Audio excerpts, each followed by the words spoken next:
World's Deadliest Inmates Food. The truth behind the worst prison meals. When food becomes punishment in every civilization, food has always symbolized survival, community, and care. To feed someone is to recognize their humanity. Yet behind the walls of the world's deadliest prisons, food becomes something else entirely.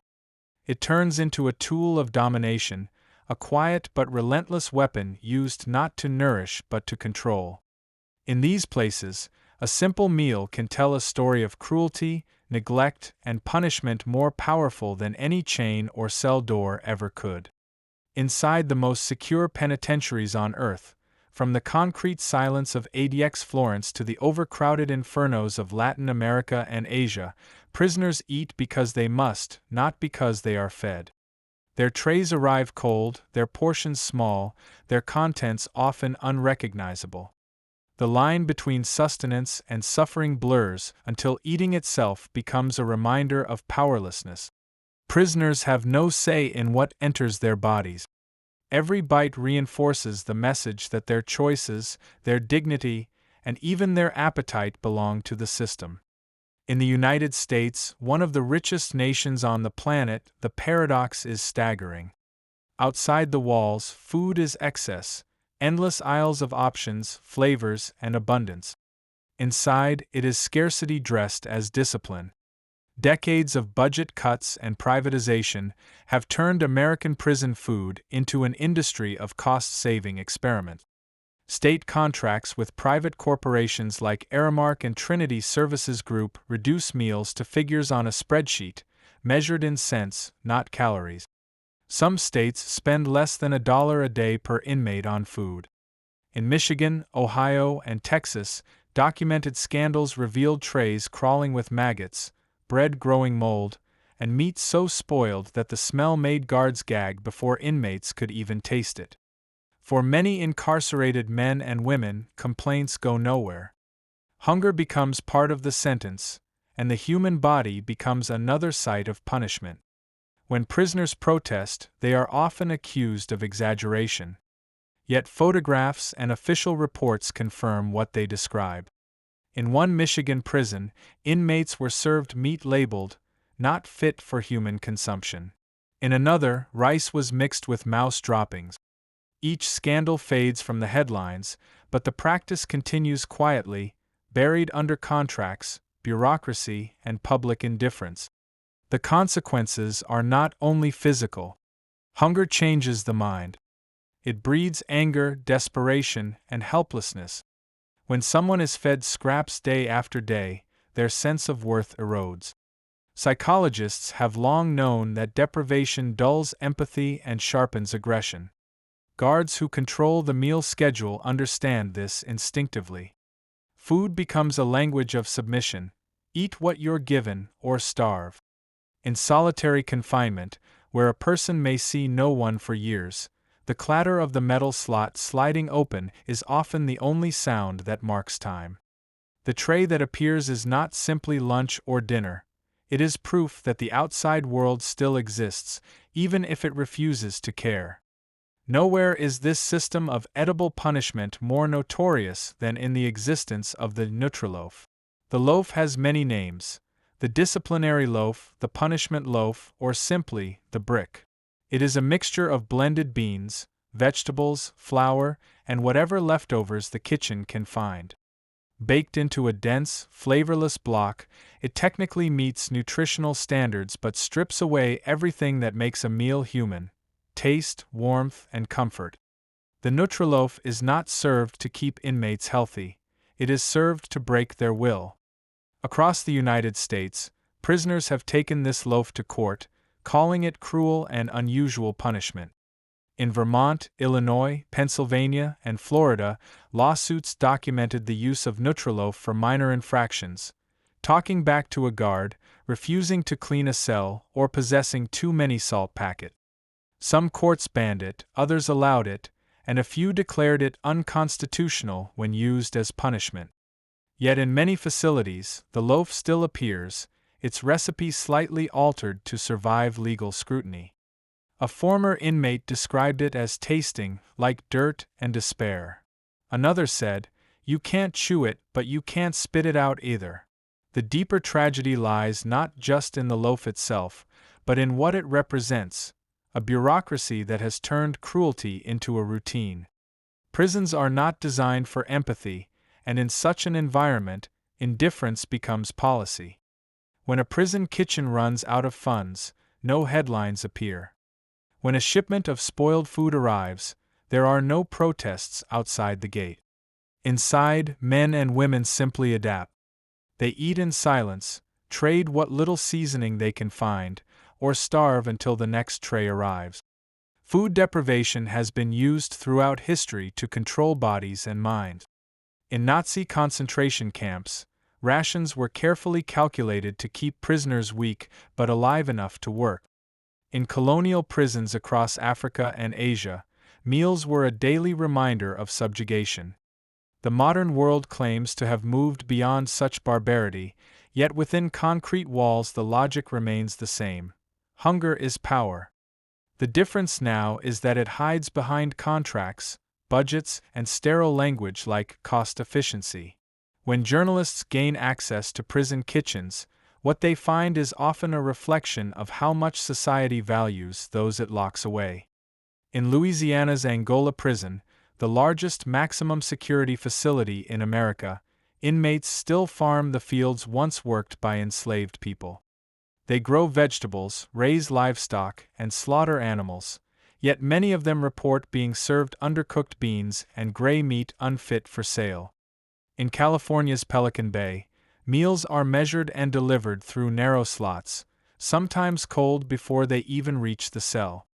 In some county jails, inmates receive the same meal 3 times a day for weeks: beans, bread, and a single piece of fruit. When researchers from the Vera Institute of Justice surveyed incarcerated people about their diets, the words that appeared most often were rotten, cold, spoiled, and barely edible. For many, the quality of food was not just a health issue, it became a symbol of how little their lives were valued. Nutritionists found that such diets often lack essential vitamins, leading to skin diseases, tooth decay, and depression. In older prisons with poor ventilation, the stench of the kitchen spreads through the cell block. Food poisoning becomes a routine event. Yet because prisoners have limited access to healthcare, complaints about stomach pain or nausea are often dismissed as manipulation. The use of food as punishment extends beyond what is served. It includes when and how it is served. In certain isolation units, guards deliberately delay meal times to disorient inmates.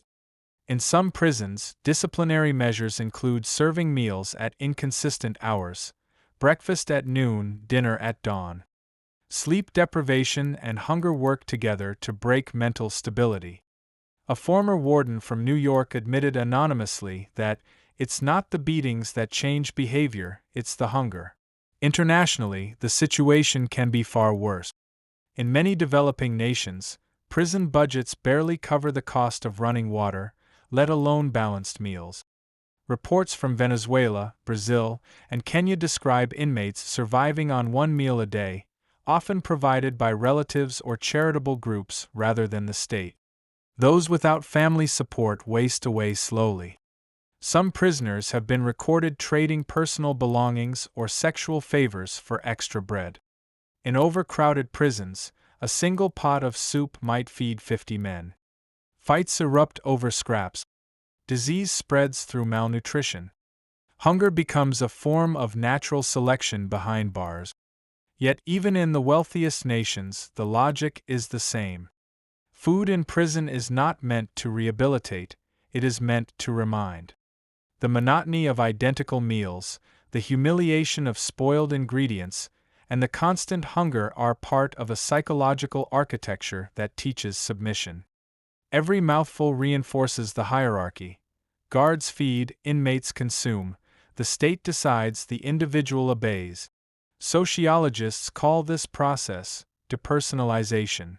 By stripping away the pleasures of eating, flavor, choice, ritual, the prison system reduces a person to biology. You are no longer a name, only a number that must ingest calories to survive until the next head count. The deprivation extends beyond taste. Even utensils can become restricted. In some supermax prisons, spoons are replaced with flexible plastic strips that bend and break before reaching the mouth. Plates and cups are disposable to prevent them from becoming weapons, but they also remind inmates that nothing they touch belongs to them, not even the vessel that holds their food. The cultural meaning of food, family, comfort, memory, is erased. In societies outside, meals unite people. In prisons, they isolate them. Eating alone in a cold cell, a prisoner loses the last social ritual that defines human life. Many describe hearing other inmates scraping trays as the only sound of company.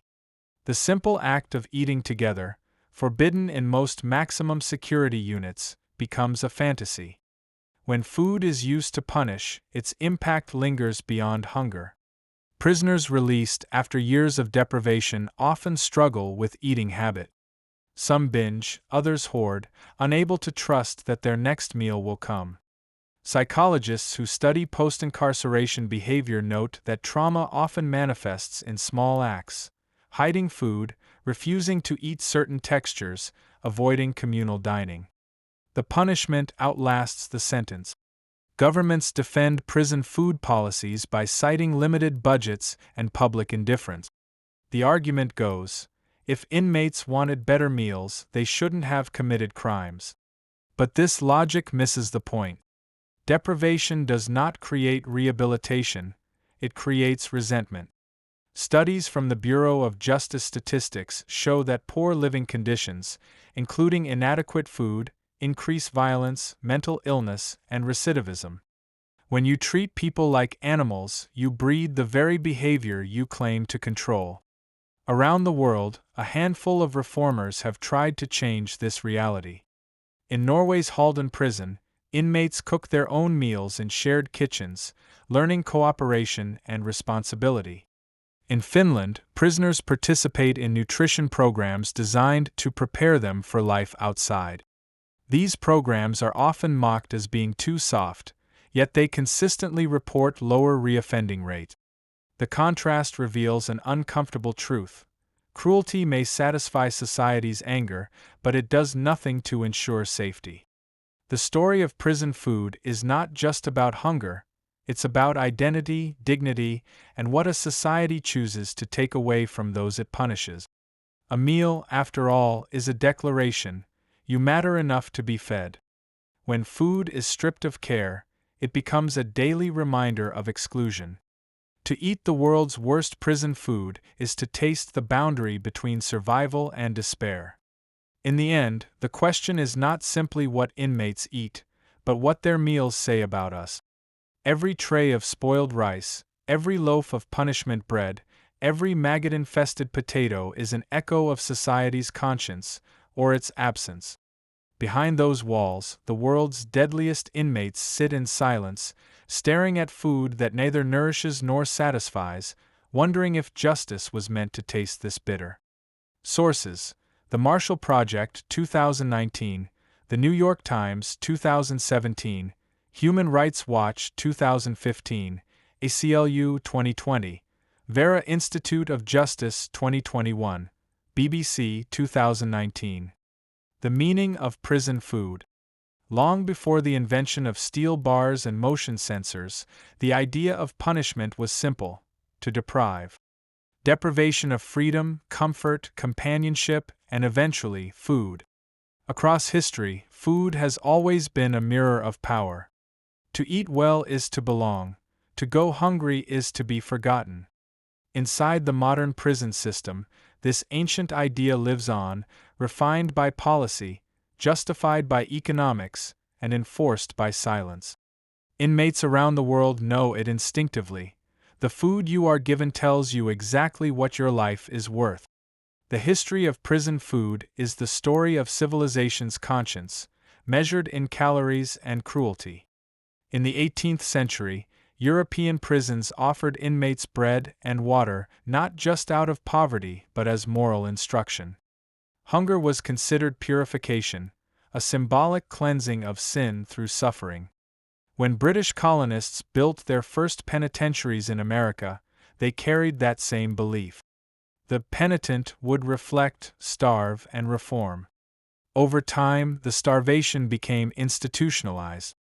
Early American prisons like Eastern State Penitentiary fed inmates less than 900 calories a day, enough to survive but not enough to thrive. It was a theology of punishment dressed as discipline.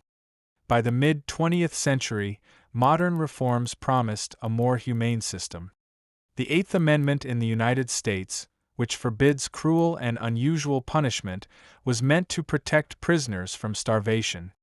Yet starvation took on new shapes: underfeeding, poor quality, and deliberate monotony. Instead of starving inmates to death, the system now starved them of dignity. A slice of processed bread replaced the whip. The cruelty remained, but it became invisible, hidden behind nutrition charts and kitchen logs. In every prison, food reflects hierarchy. The higher the security level, the less human the meal becomes. In minimum security camps, inmates may eat in cafeteria-style rooms, even sharing tables and small conversations. In maximum security and supermax facilities, food is delivered through slots, often pre-portioned by machines. Meals are timed, counted, and monitored like medications. The act of eating becomes clinical, an obligation, not a comfort. Guards record who eats and who refuses. Every untouched tray is a mark of rebellion, every empty one a sign of submission. The difference between the two determines how an inmate will be treated for days to come. Nutrition inside prisons follows a bureaucratic rhythm that has little to do with health. Menus are decided months in advance, based on cost efficiency rather than dietary need.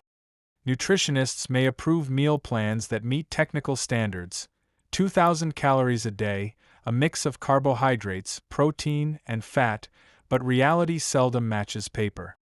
Substitutions happen daily. When budgets shrink, vegetables vanish.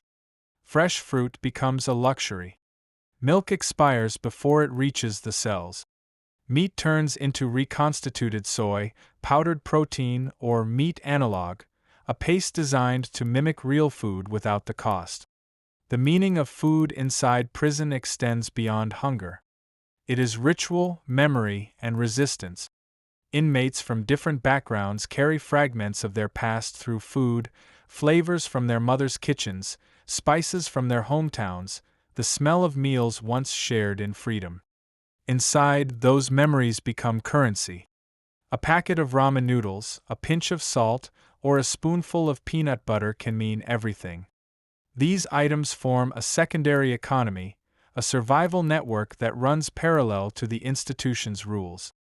Prison food culture grows in the cracks of deprivation. Improvised recipes cooked on metal beds, coffee brewed in plastic bottles, meals shared in secret as acts of humanity. Sociologists call this the underground kitchen, and it represents one of the few places where prisoners still exercise creativity. Inmates use stolen ingredients, smuggled seasoning, or items purchased from the commissary to create meals that taste like memory. They mix ramen with chips to make spread, melt candy bars into syrup, and use instant coffee as spice. To outsiders, it seems trivial, even absurd. But inside, these rituals are lifelines, tiny rebellions against a system designed to erase individuality. When an inmate cooks, even illegally, he reclaims the right to decide what goes into his own body, if only for a moment. The difference between official meals and inmate-made meals reveals the true meaning of prison food. One is about control, the other about identity. The state feeds to maintain order. The prisoner eats to survive, but also to remember who he once was. The two forces clash daily in the rhythm of the prison cafeteria. A guard hands out trays without looking at faces. The line moves in silence. Behind each inmate's expression lies the same thought: how something so simple, so human, has become a symbol of dominance. When a meal is late or missing, it sends a message. Hunger is the only voice allowed in solitary confinement. Prisoners have learned to measure time not by clocks but by meals. Morning means oatmeal, noon means beans, night means bread. When that rhythm breaks, anxiety takes its place. Some inmates describe hearing footsteps down the corridor and counting the seconds between trays. Others lose track entirely, drifting in and out of days without food or light. In those moments, a human being begins to dissolve into an idea, something to be fed or starved at will. In the eyes of the system, efficiency often justifies everything. A correctional officer in Illinois once described the prison kitchen as a factory for compliance. Every tray delivered on schedule meant fewer confrontations, fewer complaints. Food became not nourishment but management. As long as inmates stayed alive and quiet, the kitchen was considered a success. Whether they were healthy, satisfied, or slowly wasting away mattered little. This cold calculus has shaped the philosophy of prison dining for decades: keep them functional, not fed. The moral debate around prison food goes deeper than budget. It touches the core of how societies define justice. Is prison meant to reform or to inflict suffering?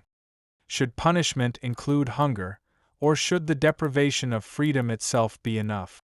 Nations answer this differently. In some Scandinavian countries, prisoners cook their own meals, eat at tables with guards, and even learn culinary skills for reintegration.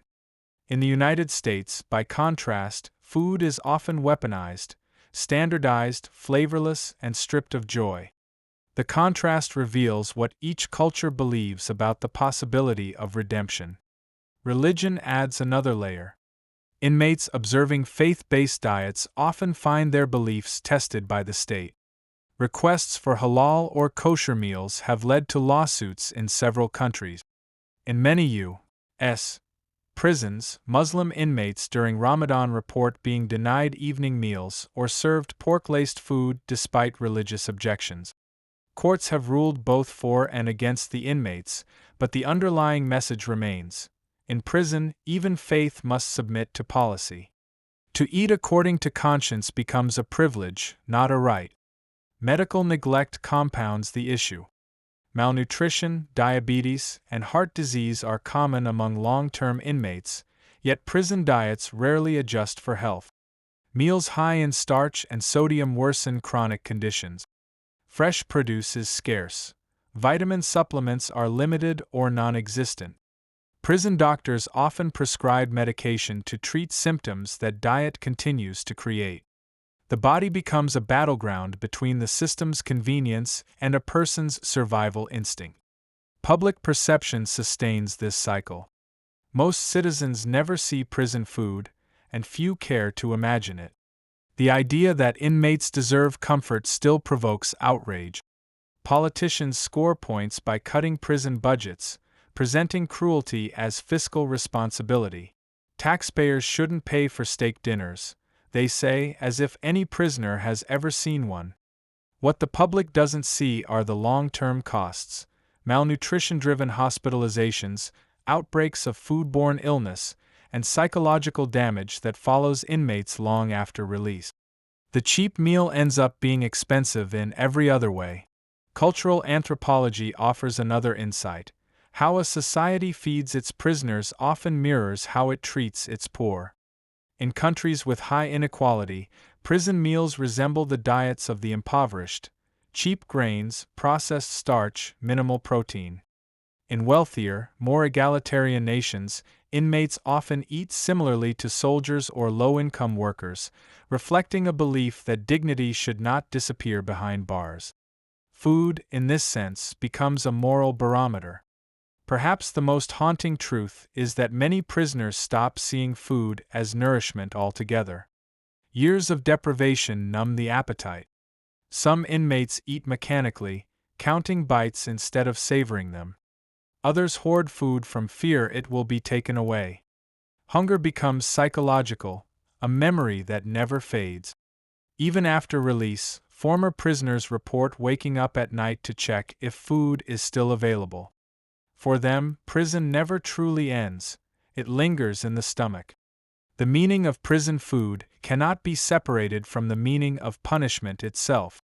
A system that feeds poorly teaches indifference, not reform. It tells prisoners they are disposable and tells society that cruelty can be normalized through policy. Every rotten tray, every tasteless loaf, every delayed meal adds another layer to the invisible sentence no court ever pronounced, the sentence of humiliation. If the goal of incarceration is justice, then food reveals how far justice has drifted from humanity. A meal should be the simplest expression of care, but in the world's deadliest prisons, it has become the most efficient expression of control. Inmates learn early that every bite is conditional, every spoonful earned through obedience. In the end, they eat not because they are hungry, but because the system allows them to. And so the meaning of prison food remains both simple and profound. It is not about feeding the body, but about defining the boundaries of compassion. A society's moral strength can be measured by what it chooses to serve those it condemns. Behind bars, that measure is often painfully clear: served cold, without salt, and without mercy. Sources: The Marshall Project, 2020, Human Rights Watch, 2018, Vera Institute of Justice, 2021, The Atlantic, 2019, Bureau of Justice Statistics, 2020. Chapter 3: America's Prison Meals, Rotting Trays and Nutriloaf. The United States has more people behind bars than any other country on earth. Over 2 million men and women locked in federal, state, and county facilities. But few outside those walls understand what those people actually eat. In a nation overflowing with fast food, grocery chains, and convenience stores, prison meals are the hidden shadow of American abundance. Cold, colorless, and often crawling with decay. Every day, millions of trays slide through steel doors, carrying the same message: survival is allowed, satisfaction is not. The problem begins not in the kitchen, but in the contracts. For decades, state governments have outsourced prison food services to private corporations promising to save taxpayers' money. The biggest of these are Aramark Correctional Services and Trinity Services Group, $2 billion giants that feed hundreds of thousands of inmates daily. Their profit comes from one simple equation: spend less per meal, earn more per contract.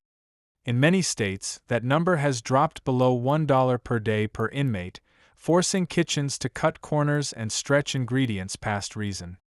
In Michigan, the scandal was impossible to hide.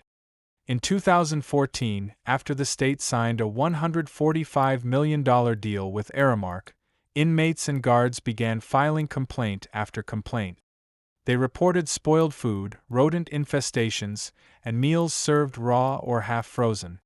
Photographs leaked to local newspapers showed trays with moldy bread and meat labeled, "Not for human consumption." A state investigation confirmed the report. Maggots were found near food storage areas, and dozens of Aramark employees were caught smuggling in contraband or having inappropriate contact with inmates. Yet despite the uproar, the contract was renewed. The justification was always the same: it was cheaper. Ohio saw the same story repeat almost word for word. Trinity Services Group, hired to replace Aramark, was accused of underfeeding inmates and serving spoiled meat. Inmates described eating gray slop, food so bland and overcooked that it defied identification. One guard told reporters that prisoners were hungry enough to fight over apples. The Ohio Civil Service Employees Association warned that the cuts in quality and portion size were increasing tension and violence across facilities.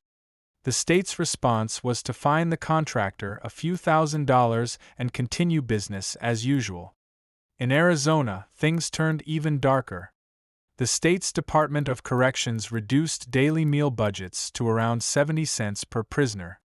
Kitchens reused leftovers for days at a time, reboiling beans until they lost all flavor and nutrition. Inmates began losing weight rapidly. Some dropped 10 to 15 pounds within months. Several collapsed from malnutrition-related fatigue. Lawsuits followed, But in a country where public sympathy for inmates is rare, most were dismissed before trial. The narrative held steady: if you committed a crime, you deserve whatever meal they serve you. But behind that logic lies a cruel irony. Many prisoners in America are held for nonviolent offenses: drug possession, unpaid fines, or probation violations. Some are awaiting trial and have not yet been convicted. Yet they eat food that even stray animals would reject. The rot is not only physical but systemic, a reflection of how easily the idea of punishment spills beyond the sentence itself. The worst abuses are found in solitary confinement units and supermax facilities like ADX Florence, where meals are part of the architecture of control. Inmates eat alone, their food passed through narrow metal slot.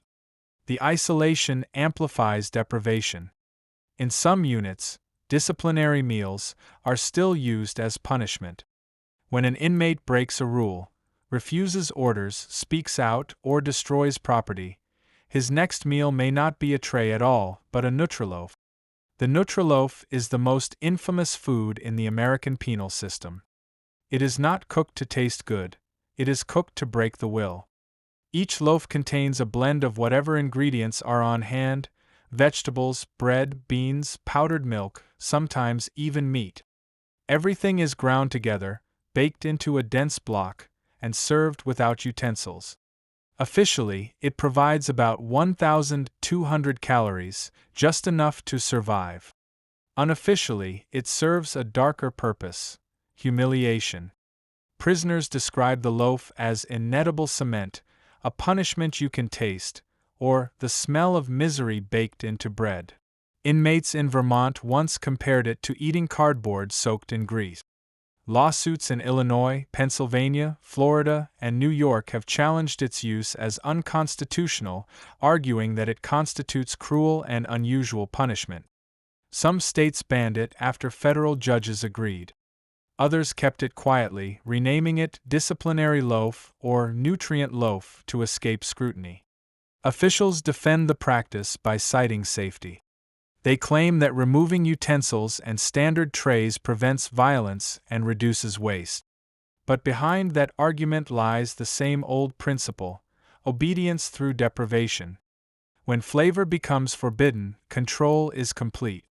The Nutriloaf is not just food, it's a message that you have no rights, not even over your own hunger. The psychological effect is profound. Former inmates speak of the smell haunting them long after release. The loaf's appearance alone, brown, shapeless, lifeless, communicates something primal: that comfort has been stripped away. Eating becomes mechanical, an act of submission. For those in long-term solitary confinement, the repetition of such meals erases time itself. Breakfast, lunch, and dinner merge into one flavorless existence, served on the same paper, under the same silence. The nutritional consequences are equally severe. Studies by the Bureau of Justice Statistics and independent health researchers have found that prison diets across the United States are dangerously high in sodium and starch while lacking basic vitamin.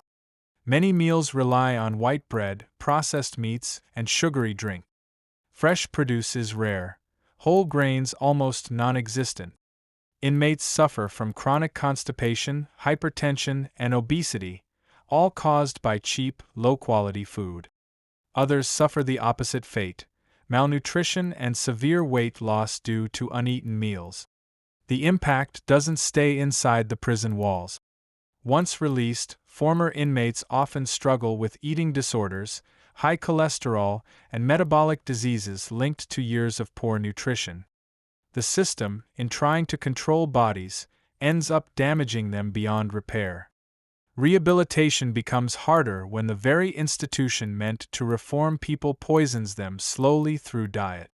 For-profit companies continue to thrive in this system because the suffering is invisible. Each year, state correctional departments award new contracts worth hundreds of millions. The proposals sound identical: cost reduction, efficiency, nutritionally balanced menus. But inside the kitchens, workers are often untrained and overworked, sometimes earning barely above minimum wage. Many facilities run kitchens at half the required staff.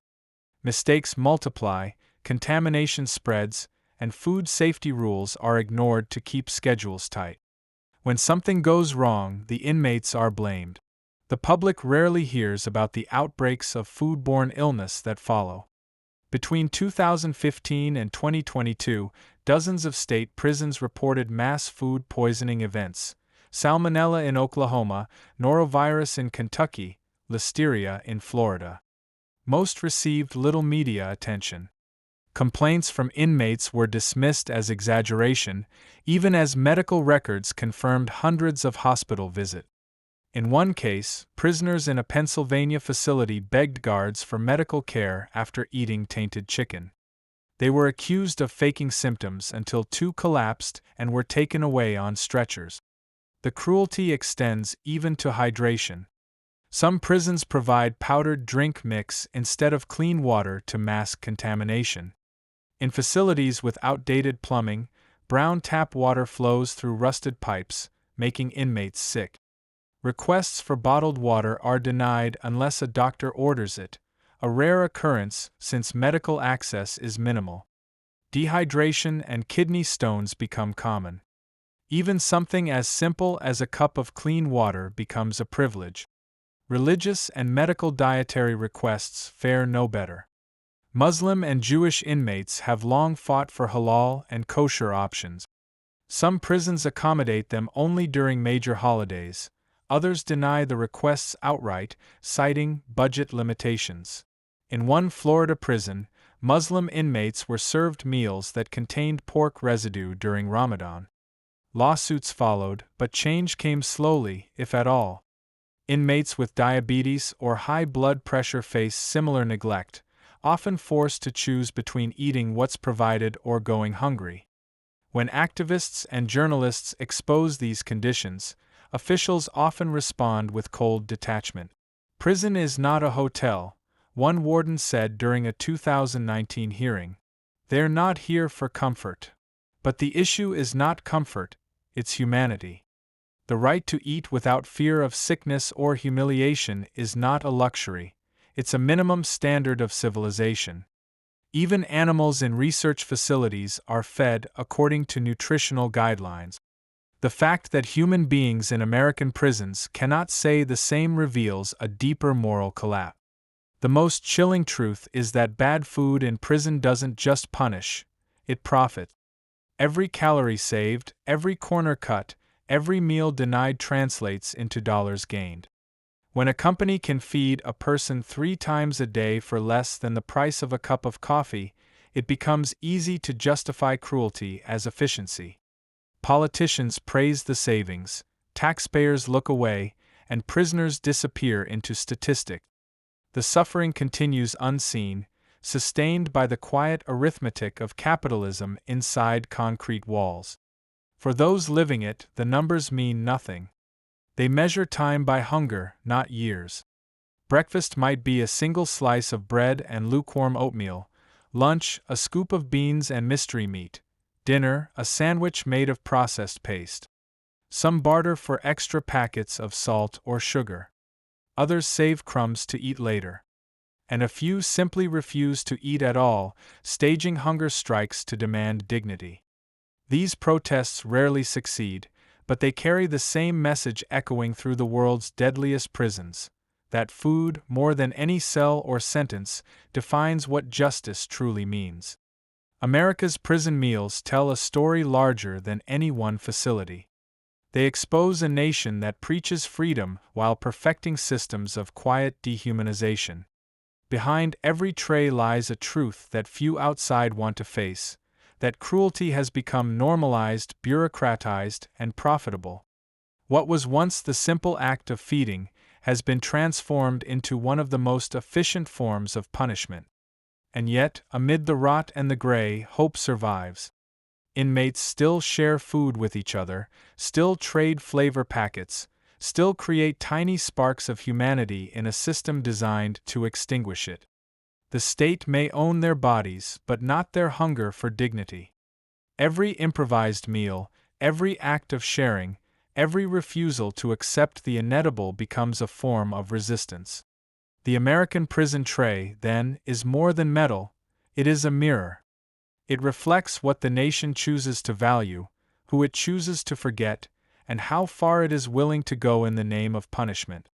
What happens in those kitchens is not just about the prisoners. It is about us all, about a country deciding every day whether justice must always come served cold. Sources: The Marshall Project 2019, The New York Times 2017, NPR 2020, Human Rights Watch 2021, ACLU 2022, Bureau of Justice Statistics 2021, BBC 2019. Chapter 4: Inside Angola Prison, the farm that feeds itself. In the heart of Louisiana lies a place so vast and isolated that it has its own zip code, post office, and fields stretching farther than the eye can see. Officially, it is called the Louisiana State Penitentiary, but everyone knows it by another name, Angola. The name comes from the plantation that once occupied the same soil, a plantation worked by enslaved Africans who came from the region of Angola in Central Africa. Today, more than a century later, little has changed except the uniforms. The men working the fields now wear prison blues instead of chains, but the rhythm of labor and the cycle of control remain hauntingly familiar. Angola is often described as the largest maximum security prison in the United States, housing over 6,000 men, most serving life sentences. The prison covers more than 18,000 acres, roughly the size of Manhattan. Surrounded by the Mississippi River on three sides and swamps on the other, escape is almost impossible. For those inside, it is not just a prison. It is a world of its own, complete with churches, a rodeo arena, a museum, and miles of farmland. And at the heart of it all lies the one thing that defines daily life more than anything else: the food. Unlike other American prisons that rely on outside contractors, Angola produces much of its own food. Inmates plow fields, harvest crops, and raise livestock under the scorching Louisiana sun. They grow everything from soybeans and corn to vegetables for the kitchen and hay for the cattle. The prison also operates its own slaughterhouse, where inmates butcher cows and hogs for consumption within the facility. To outsiders, this might sound like self-sufficiency, even rehabilitation. But to those who live it, the reality is far harsher. Work at Angola begins before dawn. By 3:30 a.m., inmates known as field hands are lined up under armed guard. The supervisors, called freemen, usually white officers, ride horses with rifles slung across their shoulders, a sight eerily reminiscent of the antebellum overseers. The inmates march out to the fields, often barefoot or in worn-out boots, and labor for hours in temperatures that can exceed 100 degrees Fahrenheit. The soil they till feeds the very system that imprisons them. For this, they are paid as little as 2 cents an hour. The food that returns to their trays bears little resemblance to the effort that produced it. Former inmates describe meals dominated by starches: white rice, cornbread, and beans, with small portions of meat that often arrive spoiled or undercooked. Despite raising cattle, most prisoners never see beef on their trays. Chicken is rare, vegetables are canned, and fresh fruit is a luxury. Those working in the slaughterhouse say the best cuts are sold to other state institutions or commercial buyers, leaving only the leftovers for inmates.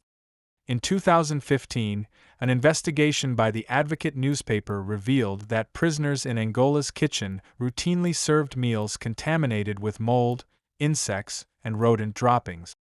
One former cook testified that food storage areas were so infested that rats ran across bread trays during meal prep. When asked why they didn't report it, he said simply, "No one listens. You just keep cooking." Prison officials dismissed the claims as exaggerations, but health inspections later confirmed unsanitary conditions. Nothing changed. For inmates, the indignity of the meals is part of a larger pattern. food becomes another way to remind them of their status, somewhere between forgotten and expendable. They feed us like dogs, one prisoner told Human Rights Watch, but even dogs get better scraps. Reports from Angola described men collapsing from heat exhaustion during field labor, only to be given a single cup of water and a slice of bread for recovery. The message is unmistakable. Your body belongs to the state, and the state decides how much it is worth. The history of Angola's food system reveals a deeper moral contradiction. The prison was built on the land of an actual plantation, purchased by the state in 1901 to house inmates after the end of convict leasing. In essence, the plantation never closed, it simply changed its name. Convict leasing had allowed private companies to rent prisoners for labor, often under conditions worse than slavery. Angola institutionalized that model under government control. To this day, field labor remains mandatory for many inmates, and refusal can result in punishment, including solitary confinement and loss of privileges. The connection between labor and food is inescapable. Men who spend their days producing tons of crops and meat still go to bed hungry. The prison's cafeteria serves roughly 18,000 meals a day, yet hunger persists because of portion control and monotony. Inmates often barter for extra cornbread or beans, creating a black market economy where a slice of bread can be worth a pack of cigarettes. The irony is painful. Those who feed the system are themselves underfed by it. When the American Civil Liberties Union, ACLU, investigated Angola in 2016, it described the food conditions as inhumane and degrading. The report detailed instances of spoiled milk, rancid meat, and contaminated water. Medical records revealed that malnutrition and foodborne illnesses were common, with some inmates losing over 20 pounds in a few months. Yet officials insisted that meals met nutritional guidelines. For them, the numbers were enough. For the prisoners, those numbers translated into daily suffering. Food at Angola is not only a matter of sustenance, it is part of the psychological landscape of control. The kitchen enforces discipline as effectively as the guards. Meals are timed to the minute, with inmates expected to eat quickly and in silence. Refusing food or complaining can be interpreted as insubordination. Some prisoners deliberately avoid eating before work to prevent vomiting under the heat. Others hoard cornbread or fruit in their cells, risking punishment for hoarding contraband. For many inmates, Sunday is the only day that offers a taste of relief. On that day, the prison sometimes serves chicken or a slice of cake, small symbols of normalcy that remind them of life beyond the fences. Religious groups occasionally donate holiday meals, providing turkey or ham for Thanksgiving and Christmas. For a few hours, the cafeteria fills with laughter and conversation. But by Monday, it is back to beans and rice, back to silence. The brief sweetness fades, leaving behind only the metallic taste of routine. Angola's administration has often defended its system by portraying labor as rehabilitation. Officials claim that farm work teaches discipline and reduces violence. But critics argue that it perpetuates exploitation under a new name. Inmates have no choice, no voice, and no share in the profits their labor generate. The vegetables they plant and the meat they slaughter feed not only themselves but other state institutions, schools, hospitals, and even other prisons. Angola's fields thus become a silent link between punishment and public service, binding the community to the suffering it rarely acknowledges. Some former inmates who managed to leave Angola describe lasting trauma related to food. After years of eating the same meals, their bodies rejected normal diet. One man said he could no longer digest raw vegetables because his stomach had adapted to canned ones. Another avoided eating meat altogether because the smell reminded him of the slaughterhouse. For them, food became a symbol of captivity, an experience that followed them even after freedom. Occasionally, journalists are invited to tour Angola's kitchens during public relations campaigns. They see clean counters, labeled storage bins, and smiling workers wearing gloves. Cameras capture order, not reality. What they do not see are the after-hours moments. The bread baked with rat droppings still in the pan, the spoiled rice reheated because waste is against policy, or the line of men eating fast so guards can finish their shift early. These details remain buried in the daily grind of a prison that learned long ago how to hide its sins in plain sight. Despite decades of exposure, Angola remains largely unchanged. Its rodeo draws tourists, its museum attracts visitors curious about prison art and history, but its cafeteria tells the real story. There, the legacy of slavery continues one meal at a time. Every scoop of beans, every slice of cornbread, every rationed portion of protein reminds inmates that they are still laborers on a plantation, modern ones, but laborers nonetheless. The story of Angola's food is not just about bad meals. It is about what happens when punishment becomes identity. When the system defines men not as people who made mistakes but as bodies to be managed, food ceases to be nourishment and becomes ritual humiliation. It teaches obedience through hunger and discipline through exhaustion. Angola's fields remain green year-round, fertilized by the sweat of men who will never see freedom again. The harvest feeds the state, sustains the system, and perpetuates a cycle older than the prison itself. It is a place where the soil remembers everything, the whips, the chains, and now the trays. Every blade of grass is a witness to how easily a society can turn punishment into routine, cruelty into policy, and hunger into law. To eat at Angola is to taste history, the bitter aftertaste of a nation still struggling to separate justice from oppression. And as long as men work those fields for pennies to produce food they can barely eat, the ghosts of the old plantation will never truly rest. Sources: The Advocate 2015, ACLU 2016, Human Rights Watch 2019, BBC 2020, Louisiana Department of Corrections Reports 2021, The Marshall Project 2022. Brazil's prison food crisis, starving behind bars. In Brazil's sprawling prison system, food is not a right, it is a privilege and sometimes even a weapon. The country's jails and penitentiaries hold more than 830,000 inmates, the third largest incarcerated population in the world, after the United States and China. Yet many of these men and women live in conditions so desperate that survival itself becomes a daily negotiation. In facilities designed for half their current population, prisoners fight not only overcrowding, disease, and violence but hunger, a slow, quiet torture that erodes both body and spirit.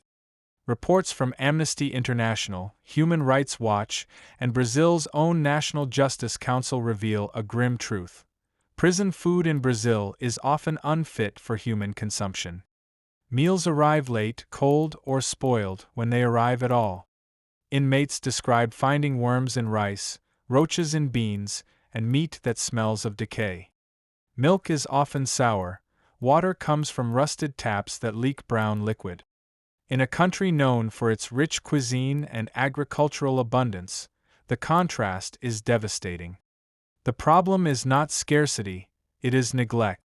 The average Brazilian inmate is supposed to receive 3 meals a day: breakfast at dawn, lunch around noon, and dinner before sunset. On paper, those meals include rice, beans, bread, and occasionally meat or fruit. In reality, many prisoners report eating once or twice a day, depending on whether the kitchen has supplies or electricity. In some facilities, prisoners go hungry for up to 24 hours after a power outage or delivery delay. When food does arrive, it is served in plastic bags or dented metal trays, without utensils. Some inmates eat with their hands, others use scraps of cardboard as spoons. The Carandiru Massacre of 1992, when police stormed São Paulo's largest prison, killing 111 inmates, brought global attention to Brazil's broken penal system. Yet decades later, the same causes of unrest persist. Hunger remains one of the main triggers of riots and violence. In 2017, a wave of deadly uprisings swept through northern Brazil's prisons, killing more than 120 people in less than 2 weeks. Government investigations later found that food shortages and unpaid kitchen workers were among the root causes. "We were starving," one surviving inmate told Folha de São Paulo. "They treated us worse than animals. The food was rotten, and when we complained, they beat us." Brazil's prison food crisis reflects the larger dysfunction of its justice system, underfunded, overcrowded, and overburdened. In some states, food contracts are awarded to private suppliers with little oversight. Corruption is rampant. Investigations have uncovered ghost deliveries, inflated invoices, and expired food repackaged with new labels. A 2018 audit in Rio de Janeiro revealed that companies charged the government for full meals but delivered half portions. Another in Bahia found that up to 30% of prison food never reached its destination at all. It disappeared into a network of theft and fraud. The consequences fall squarely on the inmate. Inside Brazil's most violent prisons, like Complexo Penitenciario Anísio Jobim in Manaus or Presidio de Alcaçuz in Rio Grande do Norte, hunger and violence feed each other. Food becomes a form of power. Gangs, known locally as facos, control who eats and who starve. They steal from kitchen deliveries, ration portions to loyal members, and punish rivals by denying meals. In some facilities, new inmates must pay for food by offering cigarettes, money from relatives, or manual labor. Those who cannot pay often go without. Hunger becomes hierarchy, and survival becomes allegiance. Conditions for women are no better. In São Paulo's Santana Women's Penitentiary, overcrowded cells hold up to 20 inmates meant for sick. Meals consist mostly of rice, beans, and a rare slice of bologna. Pregnant women have reported miscarriages linked to malnutrition and dehydration. Some rely on family visits for food, but if relatives cannot afford travel, the women must survive on the state's provisions, or the mercy of cellmates. Human rights monitors found that even menstrual products were sometimes withheld as punishment, forcing women to trade what little food they had for basic hygiene. For many inmates, the only alternative is the quentinha, a homemade meal brought by relatives during visitation days. Families travel for hours carrying plastic containers of rice, chicken, and beans, hoping to deliver them before the food spoils. But even this gesture of care is under attack. In several states, authorities have restricted outside food, citing security concerns. Some prisons have banned home-cooked meals altogether, forcing families to buy overpriced snacks from prison canteens. The ban effectively cuts off one of the few remaining lifelines between inmates and their loved ones. Behind the official statistics lies a darker, unspoken logic. Hunger is control. Brazilian prison guards and administrators understand that a hungry inmate is easier to manage than a strong one. When riots break out, the first response is often to cut off water and food. During lockdowns, meals shrink to half size or vanish entirely. This practice, known among inmates as castigo de fome, the hunger punishment, can last for days. Prisoners are told it's for security, but everyone knows the real reason. It's a lesson in obedience. Health consequences are catastrophic. Medical staff, where available, report high rates of anemia, scurvy, and gastrointestinal infections. Chronic hunger weakens the immune system, leaving inmates vulnerable to tuberculosis, hepatitis, and COVID-19. The Oswaldo Cruz Foundation, Brazil's top public health institute, estimates that malnutrition contributes to nearly 40% of inmate illnesses nationwide. Yet prisons rarely track these cases, and when deaths occur, they are recorded as natural causes. The impact of bad food extends beyond the walls. Families who visit describe seeing loved ones emaciated, their skin dull, their eyes hollow.